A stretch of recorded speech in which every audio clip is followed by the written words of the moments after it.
All right. Hey, guys, it is Wednesday. Welcome to your Zoom. Let's get started. I will, hey, how are you? I'm good. Good. All right. Good timing. We're just getting started. So, as usual, we always go to the announcement section, which is where I always do a discussion question for you. Um, it's just a participation type of grade. So I know that you're logging in every day and you're seeing what is posted. Today's would be is if you could grow up to be famous, if you will, or you could grow up to be famous, what would it be? So today's discussion question is let's hope everybody grows up to be famous, but if you will grow up, or if you could choose to grow up to be famous, what would you be famous for? That hello, hey.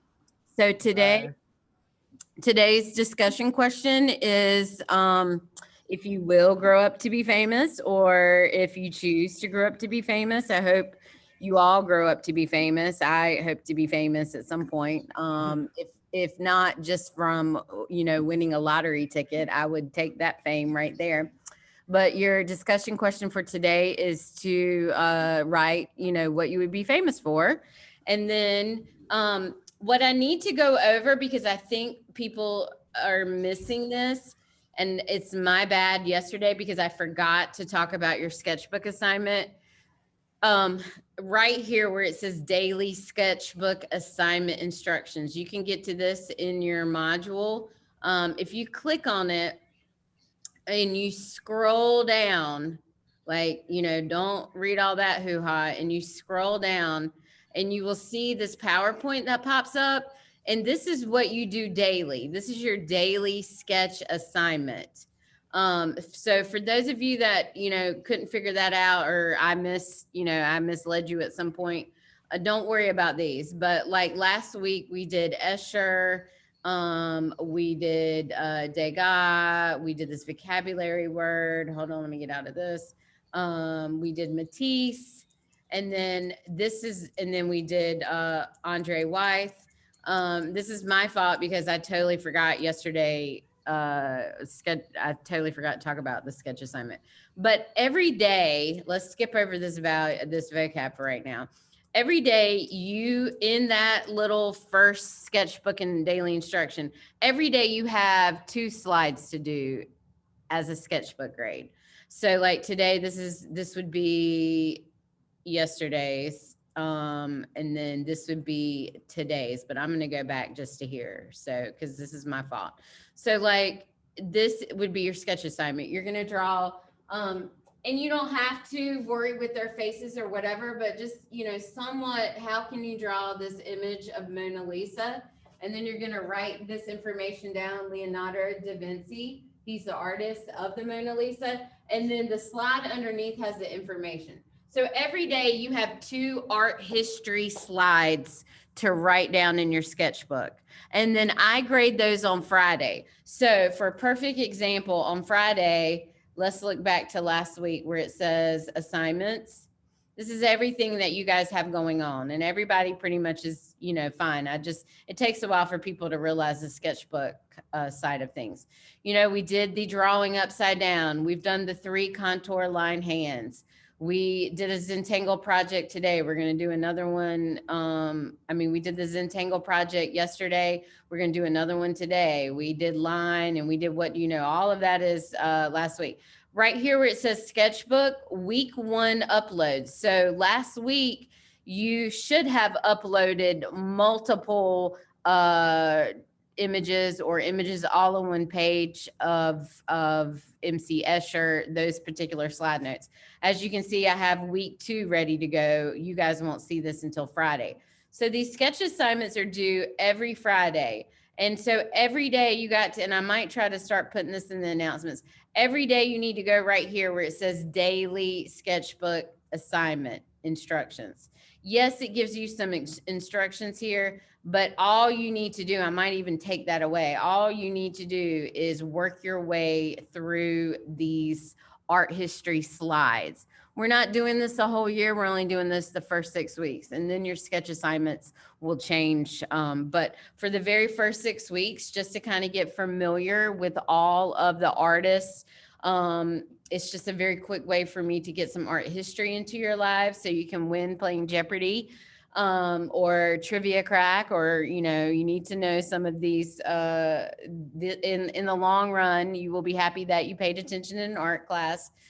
So like I said, last week you drew some aspect of MC Escher's hands, and then you wrote this information down about him. You did the same thing for Edward Degas, same thing for Matisse, Wyeth. Anytime you see a vocabulary, write that down. We'll be moving on to value when we finish line. So this is all just stuff that you're just kind of keeping in your sketchbook. And then we'll just start with, because it's my bad, I forgot to tell, I totally forgot sketchbook yesterday. So Leonardo is a very famous artist. I'm pretty sure everybody's heard of him.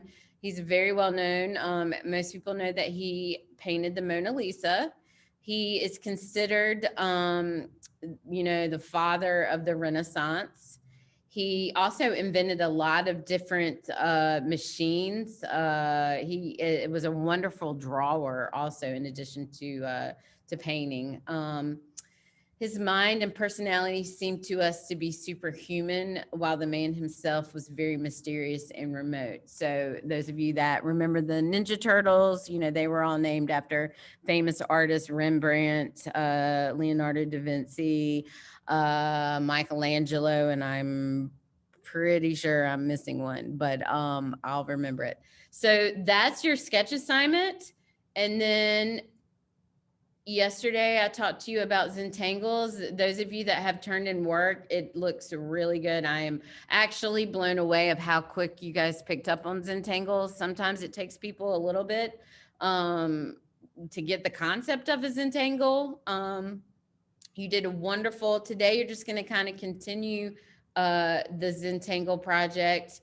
I think I have, yes, Zentangle 2. These are just like very quick daily assignments. I've given you an example that has some color in it and markers. You don't have to do these in marker or colors. If you have, a pen, an ink pen, red, blue, green, black, fine. If you don't, just do it in pencil. Those of you that have done yours in pencil are amazing. And that's kind of what you're doing today. You're going to do like a little bit more of maybe a little bit of a larger sized one. If I can make this bigger, there we go.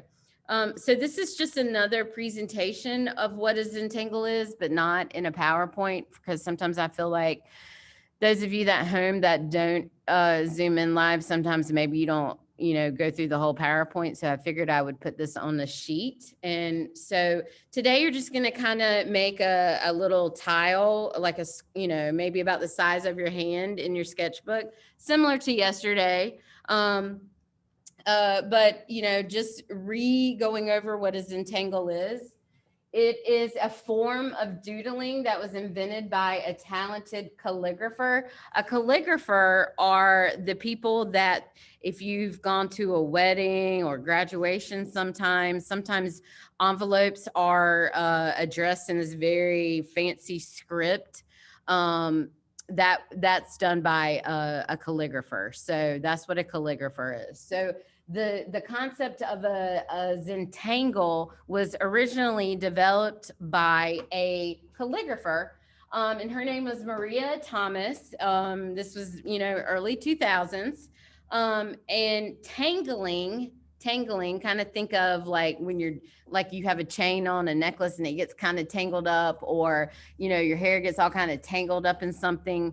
Use your context clues. Tangle means kind of all like jumbled up. Tangling, which is another kind of word for Zentangles, is very easy to learn. It's a very fun way to create images, drawing, and it's actually an excellent way to stay original, stay creative. It's almost like a snowflake. Hardly any Zentangles are the same because you're creating them. You're just kind of going with the flow. You saw me on the board yesterday as I kind of just was filling them in certain spots. So it's a wonderful way to keep your art original. But I'm trying to figure out where I want to read from. Zentangle designs are typically in a square format. Zen is Japanese for a method of meditation. So now you kind of get the idea. I don't know how in depth I went in that yesterday, but Zen, is sort of like a meditative state, and then tangle, which would be all these lines going all different ways, with some areas that you've come back in and solid in for contrast. So now you know where the word, or what literally the word Zentangle means. It's a kind of a meditative line flow, but it's also a tangled little mess. Most people find the art of Zentangling to be very relaxing, because you're just doodling, you're flowing. It should not be hard. I think you all probably don't realize that you probably, and if you haven't now, hopefully, the world will go back to how we normally like it when we're all sitting in the classroom. And gosh knows, when I was your age and I would be sitting in a English or a history class, and I'm just listening to my teacher lecture and lecture and lecture. By the time they're done lecturing, I have Zentangled my way all around my notes. And that was before Zentangles. So a lot of you doodle. I do it when I'm on the phone. Anytime, I actually, believe this or not, you can ask anybody that I work with, if this is all obviously pre-COVID, but when we would have faculty meetings, or if I have to be in a meeting and I have to pay attention when I'm drawing and doodling over and over and over, that's really how I can focus. So it almost helps people like myself. I have a lot of ADHD. When I'm just kind of making patterns and not thinking about anything, I'm just doodling. It actually helps me focus. Might be a little tip or trick for you later on when you are in some lecture classes that are hours long. I actually listen better if I'm doodling as opposed to staring off into space. Because if I start staring off into space, then I'm not listening to anything. So that's just like a little tip right there. But my whole point for that whole long story is that you all probably doodle and have been doing these Zentangles before you didn't even know it.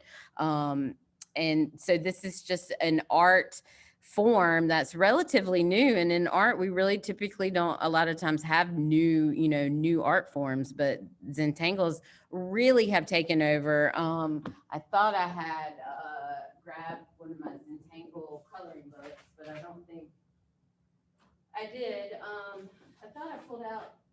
Anyway, I'm gonna find one of these adult coloring books. I think I got one right here.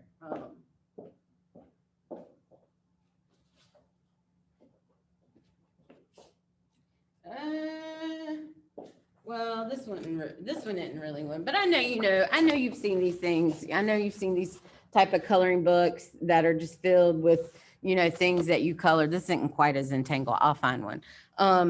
So anyway, what I wanted to do with this sheet is show you a little bit more. You can really get, and if we were all here in the classroom, I would pass out all these different ways of all these different types of Zentangles you can make. But, you know, there's some people that really make these intricate patterns. So I kind of wanted to show you a couple today that I wanted you to practice. So for this assignment, you're going to create a Zentangled composition. Up here it says 5 by 5. I know you're at home, you don't have rulers. You know, I mean, about the size of your hand. Try to, you know, take your paper, like here's your paper, you know, and do, you know, a relatively larger square, probably a little bit larger than you did yesterday. And then you can start off just like how you did yesterday, just kind of just meandering a line. And then I've kind of got I've got this one little pattern right here, and it shows you how it's made. So I definitely want you to somewhere explore doing what this is showing you, because what this is showing you, and this is on the assignment when you go to upload it, so everybody can see this at home. I want you to try this. I want you to follow each step, 1, 2, 3, 4, and I want you to put that somewhere in your Zentangle. And if you're really into that, if you look up per Google or on social media, like I told you yesterday, hashtag Zentangles. You could do hashtag Zentangle how-to designs. You could find some other areas, but I want everybody today to practice this step 1 through 5 and create, you know, somewhat of a little bit bigger Zentangle.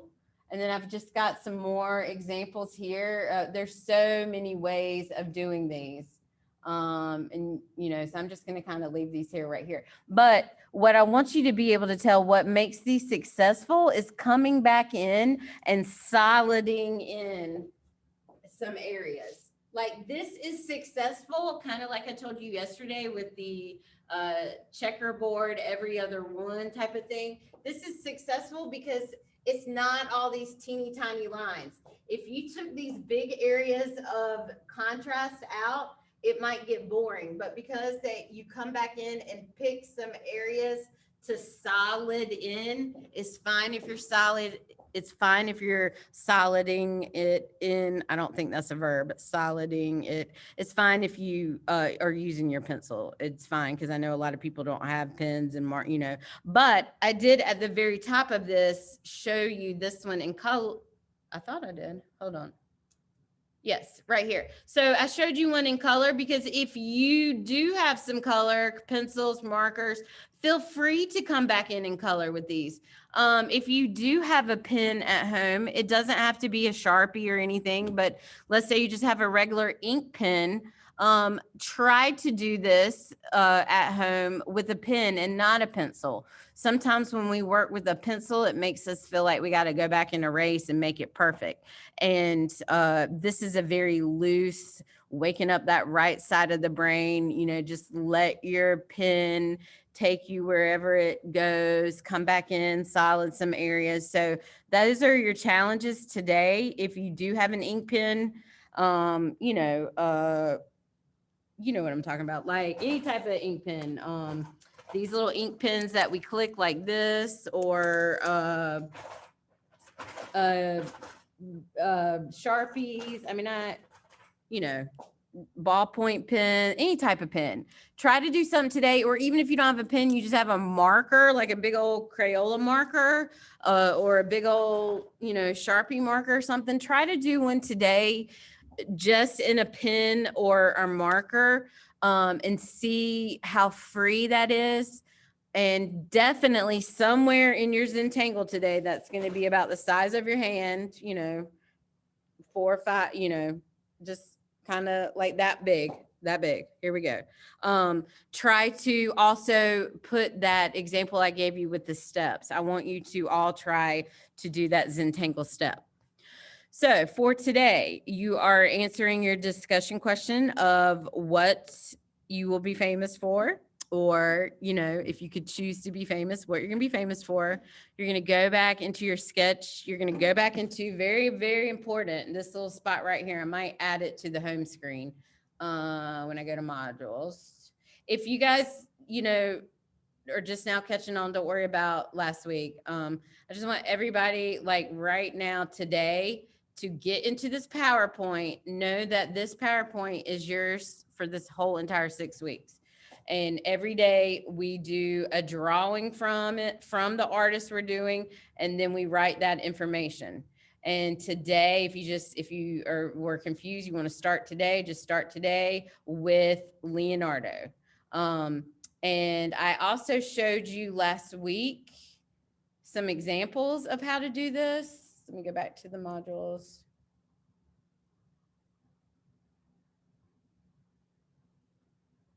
Somewhere, I thought I did. Whoops. Yeah, examples of sketchbook. I'll try to move that underneath that. How you do this is up to you. This is from last semester, today's. This is from last semester.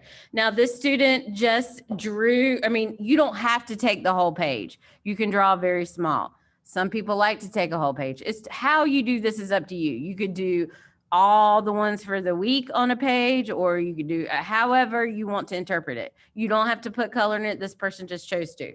Notice, she decided not to draw Mona Lisa's face. That's fine. I want you to just get some aspect of the image of the artist and then write that information. So there's an example of how to do the sketchbook.